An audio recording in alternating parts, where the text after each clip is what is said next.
Then Nabi sallallahu alaihi wasallam said to him, and how many people are thrown in Jahannam on their face, because that's where the tongue is, or on their nose because of what their tongue harvests, yani what their tongue utters and what it speaks. In other words, the Nabi sallallahu alayhi wasallam concludes the hadith by teaching him that this tongue of yours is going to govern every action you do.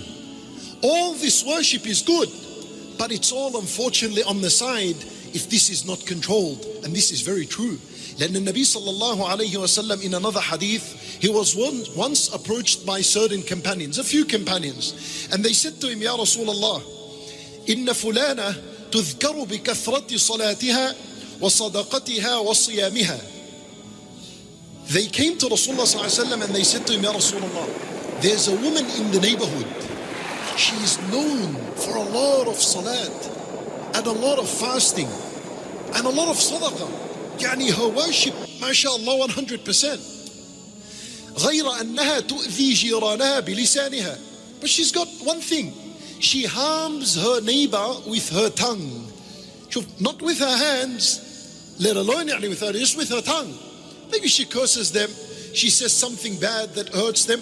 تؤذي جيرانها بلسانها. So they're asking Rasulullah sallallahu alaihi wasallam, what's the go with this lady? What's the judgment on this lady? For Nabi sallallahu alayhi wasallam, he said, hiya fi an-nar.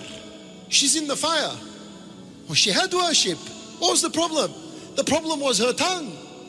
Then the Nabi sallallahu alayhi wasallam was asked about another woman. Inna fulana, he said, فَإِنَّ فُلَانَ يُذْكَرُ مِنْ قِلَّةِ صِيَامِهَا وَصَدَقَتِهَا وَصَلَاتِهَا. They came to Rasulullah sallallahu alayhi wasallam and they said, Ya Rasulullah, there's another woman in the neighborhood. She is not known for a lot of salat, for a lot of fasting, for a lot of sadaqah. She's not known. Actually, they even mentioned what she gives of a sadaqah. She gives like a dry yogurt, something small of dry yogurt. She gives it fi sabilillah. She's not known for any massive worship, yani obligations, and that's it. غير أنها لا تؤذي جيرانها بلسانها. But she doesn't harm her neighbor with her tongue. For Nabi sallallahu alayhi wasallam, upon giving the ruling on this woman, he said, hiya fil jannah. She's in the paradise. Khalas, it's good.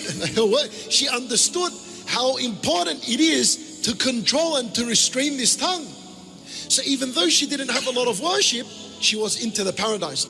If you don't control this, you lost all this. And if you're able to control all this and you didn't do much, there's hope for you that inshallah you're from the people of the paradise. If I tell you, my brothers and sisters in Islam, wallahi, as much as you underestimate words and your tongue, except that Rasulullah sallallahu alayhi wasallam made a huge deal out of it.